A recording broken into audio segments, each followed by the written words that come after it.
ఈ programme Joyce Meyer Ministries partners మరియు friends ద్వారా స్పాన్సర్ చేయబడింది.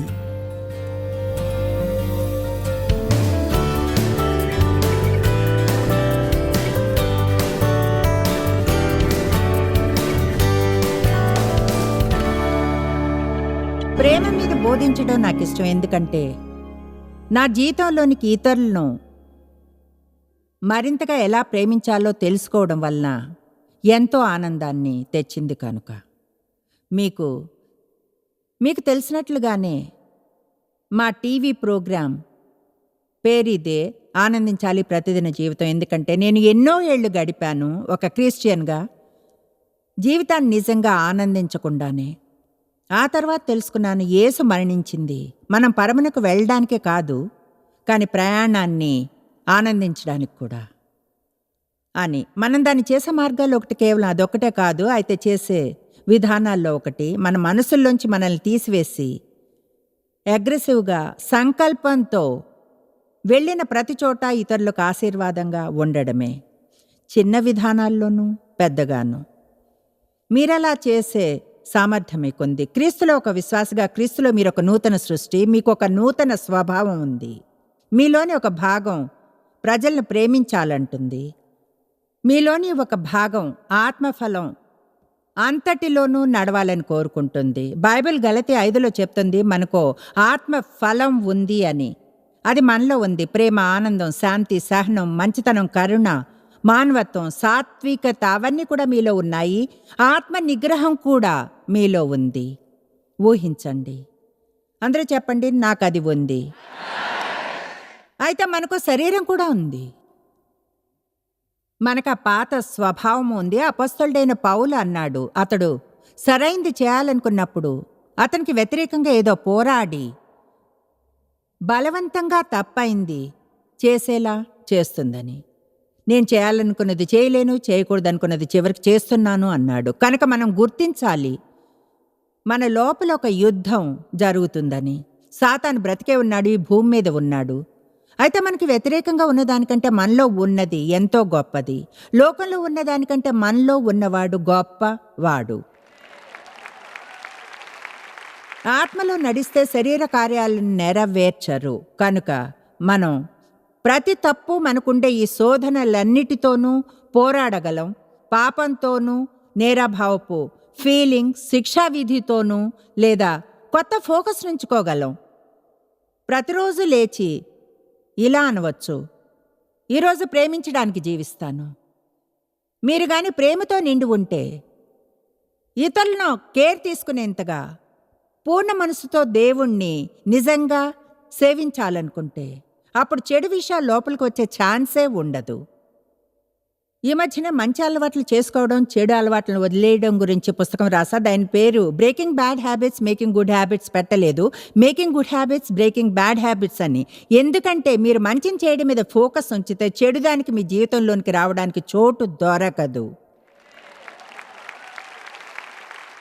కనుక నిజంగా ఎల్లప్పుడూ నాకు స్వార్థంతో పోరాడాలని ఉండదు, ఎల్లప్పుడూ అసహనంతో పోరాడాలని ఉండదు.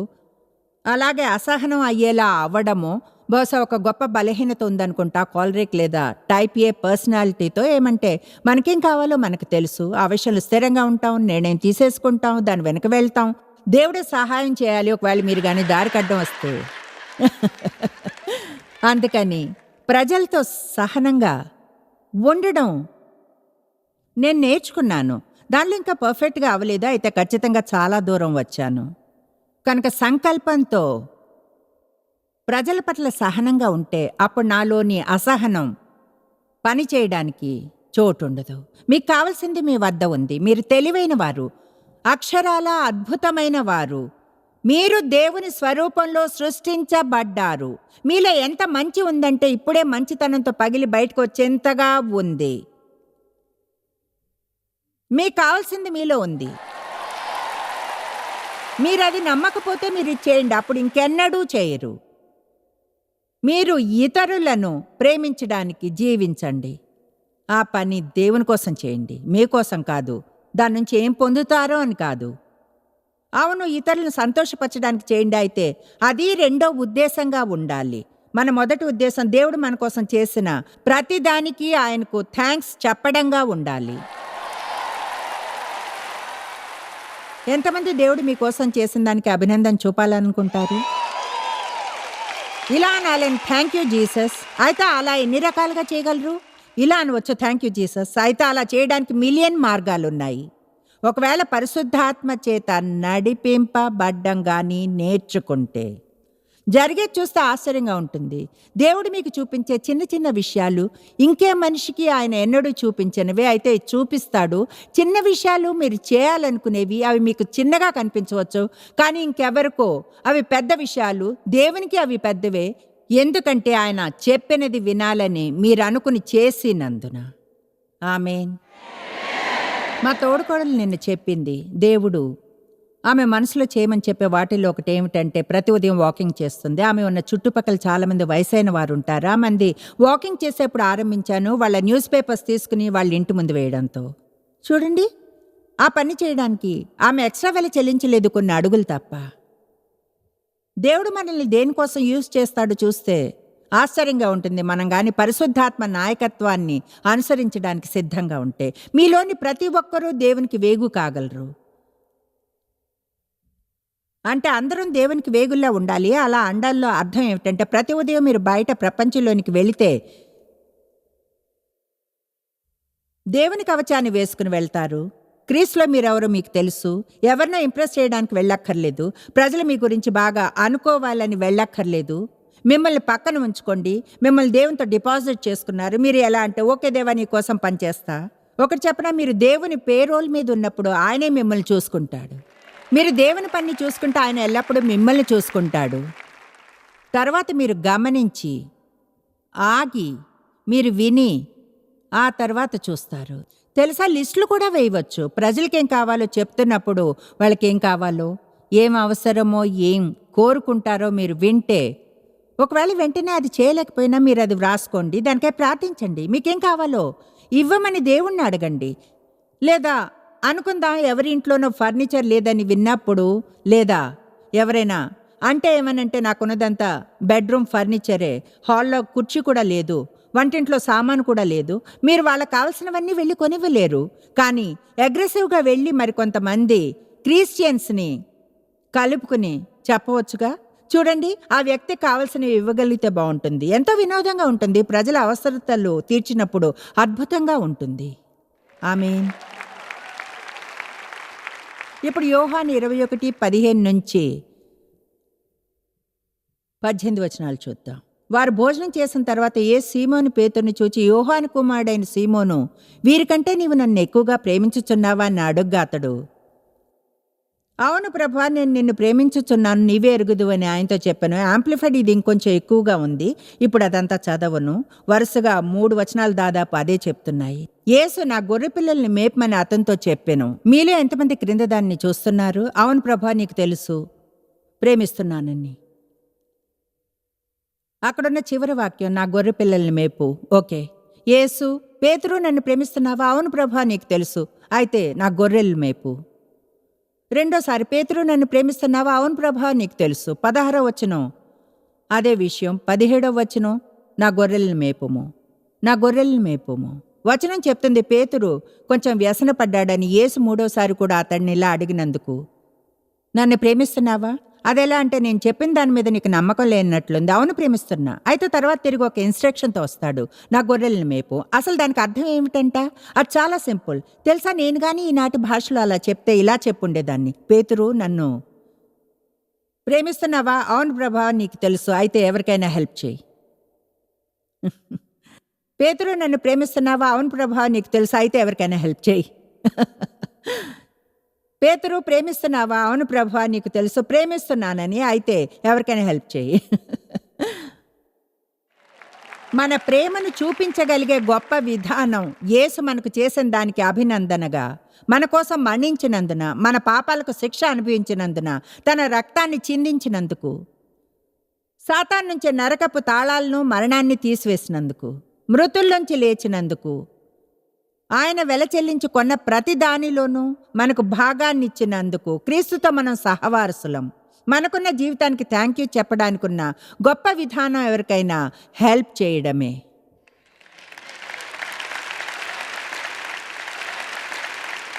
మీలో ఎంతమంది ఒకవేళ మీ పిల్లలు ఎక్కడైనా ఫారిన్లో ఉంటే కొన్ని విధానాల్లో మనం ఒకలా అలానే ఉంటాం. చూడండి, భూమి నిజంగా మన ఇల్లు కాదు, ఏదో విదేశంలో ఉన్నట్లు ఉంటున్నాం. మనం దేవుని బిడ్డలం.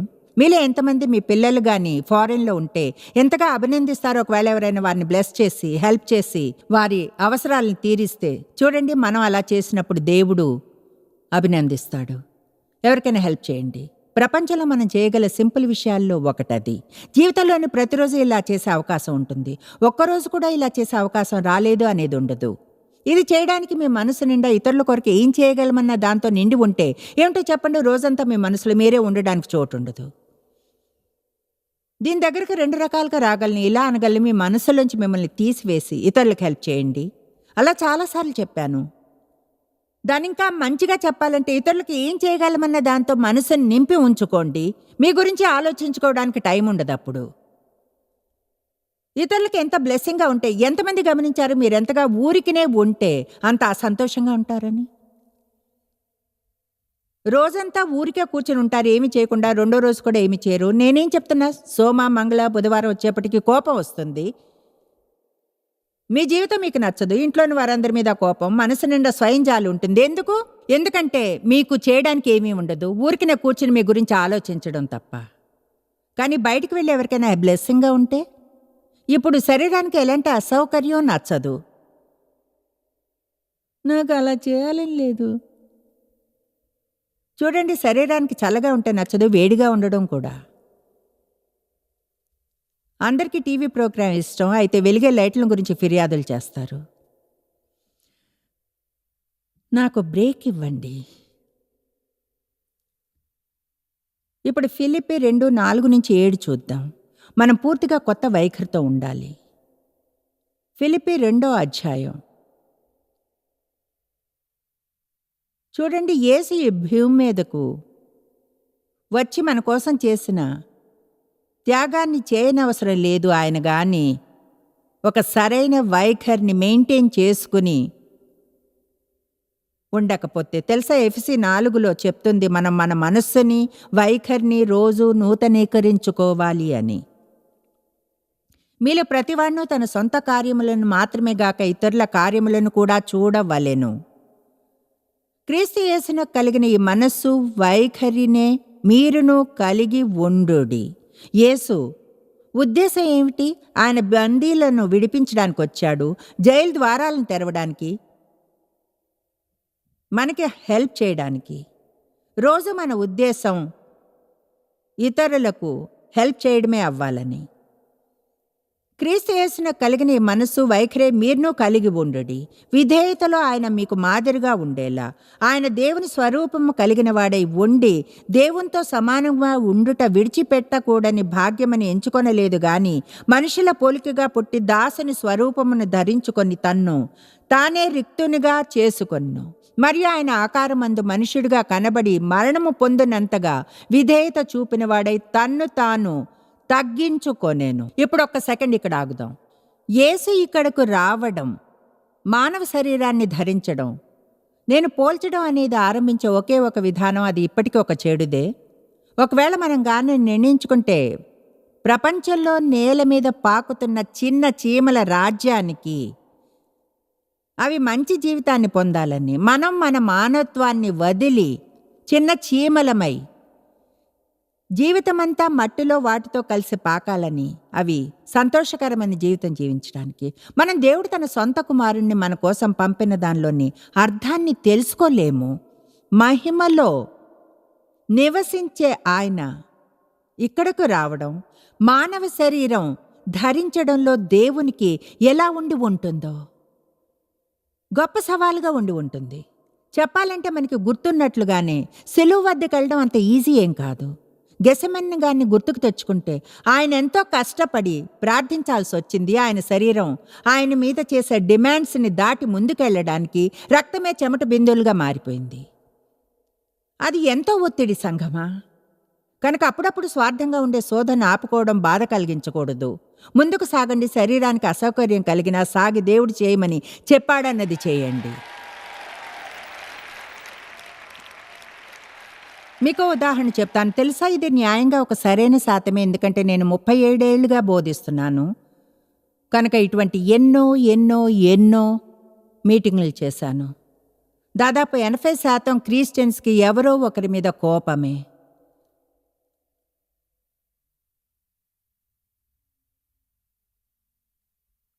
అంటే ఈ ఉదయం నా సందేశాన్ని మార్చుకుని ఉండవచ్చు. ఇక్కడికి వచ్చి పోరాటం, పగాద్వేషం, ఆగ్రహం, క్షమాపణలే మీ కోపం మీద బోధించి చివరిలో అడిగేదాన్ని, మీలే ఎంతమందికి దేవుడు గుర్తు చేశాడు ఎవరి మీద కోపం ఉందని, మీకు ప్రార్థన కావాలని. అప్పుడు దాదాపు 70-80% చేతులు పైకి లేచేవి. బైబిల్ స్పష్టంగా చెప్తుంది మన విశ్వాసం ప్రేమ లేకుండా పనిచేయదని. మార్కు 11 ప్రార్థించినప్పుడు ఎవరితోనైనా ఏమైనా వ్యతిరేకమైంది ఏదైనా ఉంటే,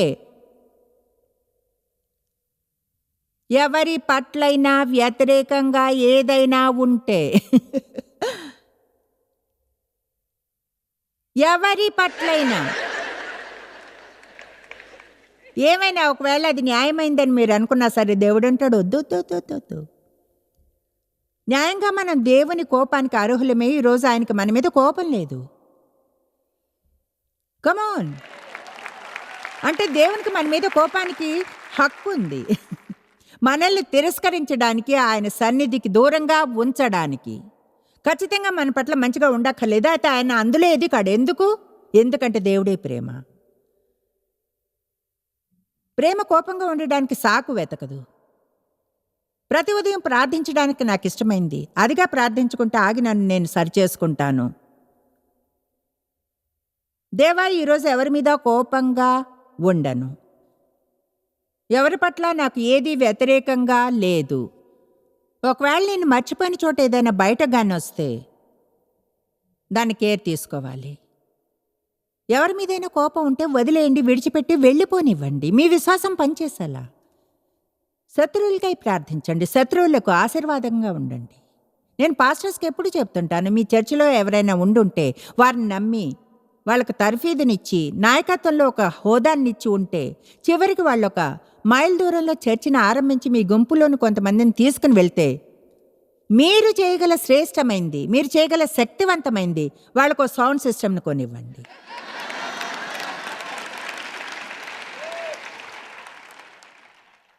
మీరు అనవచ్చు, అలా ఎందుకు చేయాలనుకుంటా? ఎందుకంటే వారిని బ్లెస్ చేస్తే, వాళ్ళు ఏదైనా తప్పని చేస్తుంటే ఏదేమైనా అది వర్ధిల్లదు. మీకు కానీ మంచి వైఖరి ఉంటే వాళ్ళు ఎవరిని తీసుకువెళ్ళినా సరే బహుశా వారితో మరికొంతమందిని తీసుకుని వస్తారు.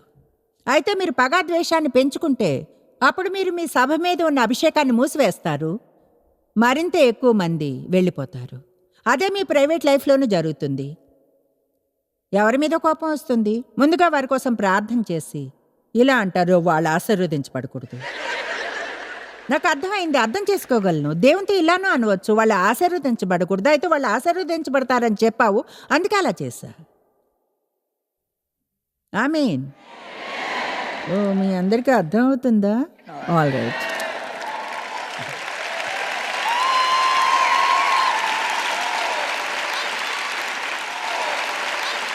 మీ సంగతి నాకు తెలియదు, కానీ నాకు ఈరోజు ఇది కావాలి. దీనివల్ల మంచిగా ప్రవర్తిస్తాను. ఏదో ఒక విధంగా 80% క్రిస్టియన్లు షేప్లో లేదా రూపంలో ఎప్పుడైనా సరే కోపంగా ఉంటారు. అంటే ఈరోజు దేని మీద కోపంగా ఉండి దాన్ని జయిస్తారు. తర్వాత 1-2 వారాలు బాగానే ఉంటారు. అప్పుడు ఇంకేదో జరుగుతుంది. మీకు వారంలో బాధపడేలా ఓ 40-50 అవకాశాలు వస్తాయి చెప్పాలంటే. అయితే ఆ అవకాశాలను తీసుకునే అవసరం లేదు. ఇలా అనవచ్చు, నో థ్యాంక్ యూ, అక్కడికి వెళ్ళా చేసా, ఇంకోసారి ఆ పర్వతం చుట్టూ తిరగలేను. అయితే మనకు ఒక మంచి వైఖరి ఉండాలి, మనకు సహాయం చేసే వైఖరి. అలాంటి ఈ వినయం కల వైఖరిని యేసు ఉంచుకుంది. బహుశా అది ఇలా అంటుంది, ఏమన్నా తెలుసా, నేను ప్రతిదీ సరిగ్గానే చేయను. ఖచ్చితంగా కొన్నిసార్లు ప్రజల ఫీలింగ్స్ని గాయపరుస్తానైనా తెలీదు. కొన్ని సమయాలు ఉంటాయి నా రోజు చిరాగ్గా పిచ్చిగా ఉండేవి, కఠినంగా లేదా ఎవరి పట్లైనా రూడ్గా ఉండేవి. వాళ్ళు దయ చూపి నన్ను క్షమిస్తారని అనుకుంటాను. అలాంటప్పుడు మనం అదే పని ఇతరులకు చేయడానికి ఎందుకు ఇష్టపడం? మీరు అదే పరిస్థితిలో ఉన్నప్పుడు ప్రజలు మీతో ఎలా ఉండాలనుకుంటారో వాళ్ళని అలా ఉండనిచ్చేలా వారితో జీవిస్తూ విత్తనం నాటవచ్చుగా. బ్యాంకులో కొంచెం గుడ్ విల్ని ఉంచి ప్రజలు క్షమించడం ఆరంభిద్దాం. అయితే దానికి వైఖరి కావాలి. నిజంగా ఈరోజు మీతో మాట్లాడాలనుకునేది ఒక వైఖరిని గురించే, ఒక దాసుని వైఖరి. ఈనాడు మనకు ఆ టెర్మినాలజీ నచ్చదు. బైబిల్ దాసుడు అని చెప్పినప్పుడు దాని వెనుక బానిసని ఉంటుంది. మనకు బానిసత్వం గురించి చాలా చెడు ఐడియా ఉంది. ఎందుకంటే బానిసత్వాన్ని మనం తప్పుగా చూసాం కనుక. అయితే దేవుడు చెప్పేది ఎవరో మిమ్మల్ని బానిసగా చేయడం గురించి కాదు, కానీ మీరు ఇష్టపూర్వకంగా దాసుడిగానో బానిసగానో ఉండడం. బైబిల్ బంధించబడ్డ బానిస గురించి చెప్తుంది. ఆ బానిస ఎవరు అంటే, యేసు సమయంలో ఎక్కువగా బానిసత్వం ఉండేది. వాళ్ళ యజమానులు వారిని వదిలేవారు. ఒక బాండ్ స్లేవ్ ఇలా అనేవాడు, చూడండి నా స్వాతంత్రాన్ని అభినందిస్తున్నాను, అయితే ఇప్పుడు నా స్వయం చిత్తంతో నేను గతంలో నన్ను చేయించినట్లుగానే మిమ్మల్ని సేవిస్తాను, అయితే ఇప్పుడు నన్ను ఆ పని మీరు చేయించలేరు, నాకు చేయాలని ఉంది. చూడండి, ఒక స్వతంత్రుడే దాసుడు కాగలడు. మీరు ఒక నిజమైన దాసులు కాలేరు. నేను ఒక అందమైన జాబ్ను గురించి మాట్లాడడం లేదు కనుక దాసుని వైఖరి కలిగి ఉండడం గురించి చెప్తున్నా. ఇతరులకు సేవ చేస్తే ఆశీర్వదించబడతారని చెప్తున్నా, ప్రభువుకై ఆ పని చేస్తున్నట్లుగా. నిన్న చిన్న ఉదాహరణ చెప్పాను. నా నీళ్లను పడవేసి ఎవరినైనా నీళ్లు తెమ్మని అడిగితే 50 మంది ద్వారం దగ్గర క్యూ కడతారు, లేదా నీళ్లు తెస్తారు, గొప్ప పని చేశామనుకుంటారు. ఎవరికైనా చెప్తారు, ఓ నేను జాయ్స్కి నీళ్ళు ఇచ్చాను, ఆమె టీవీలో వస్తుంది, నేను ఆమెకి నీళ్లు తెచ్చి ఇచ్చాను. ఆశ్చర్యంగా ఉంటుంది టీవీలో వస్తుంటే ప్రజలు మీరంతా ముఖ్యమైన వారా అనుకుంటే. ఈనాడు ఎవరైనా టీవీలోకి రావచ్చు వాళ్ళు, కానీ దాన్ని తీసివేస్తే అంటే టీవీలో కొన్ని ప్రోగ్రాంలు ఉంటాయి ఏమాత్రం చూడలేనివి. మీ ఇంట్లో మీ పిల్లలు కానీ మీ భర్త లేదా మీ భార్య అంటే, నువ్వు వంటింట్లోకి వెళ్తుంటే ఓ గ్లాస్ మంచినీళ్ళు తెస్తావు, మీరు అంటారు ఏమనుకుంటున్నావు, నేనేమైనా బానిసనా?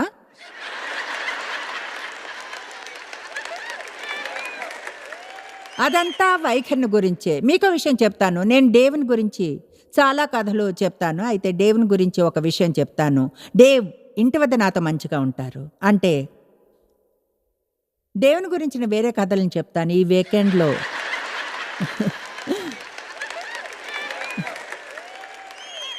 నేను కుర్చీలోంచి ఏమైనా తీసుకోవడానికి లేస్తా అంటారు, నీకేం కావాలి, ఆయన వెళ్ళి తెచ్చిస్తారు. నా దగ్గర ఒక హీటింగ్ ప్యాడ్ ఉంది, కొన్నిసార్లు అది పెట్టుకుంటా రిలాక్స్ అవ్వడానికి. ఆయన అంటారు నేను పెడతాను, ఆయన పెడతారు తెలుసా, నిజంగా పెడతారు.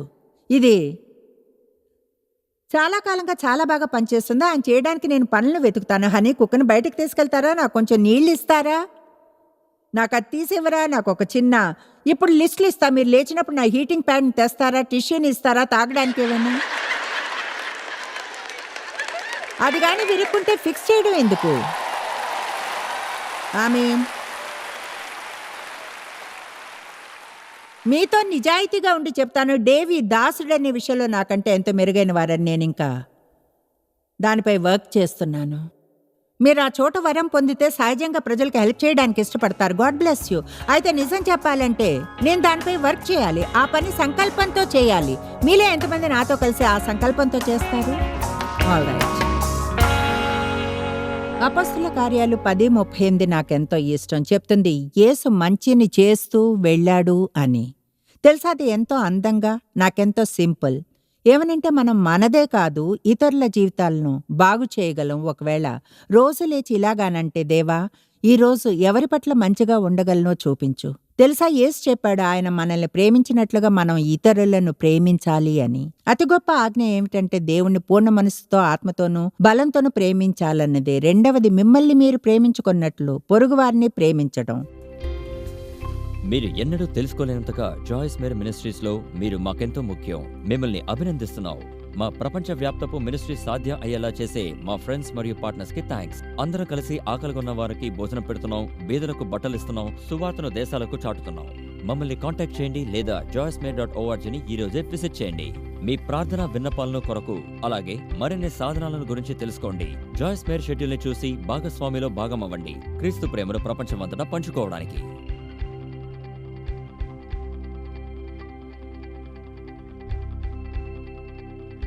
ఈ programme Joyce Meyer Ministries partners మరియు ఫ్రెండ్స్ ద్వారా స్పాన్సర్ చేయబడింది.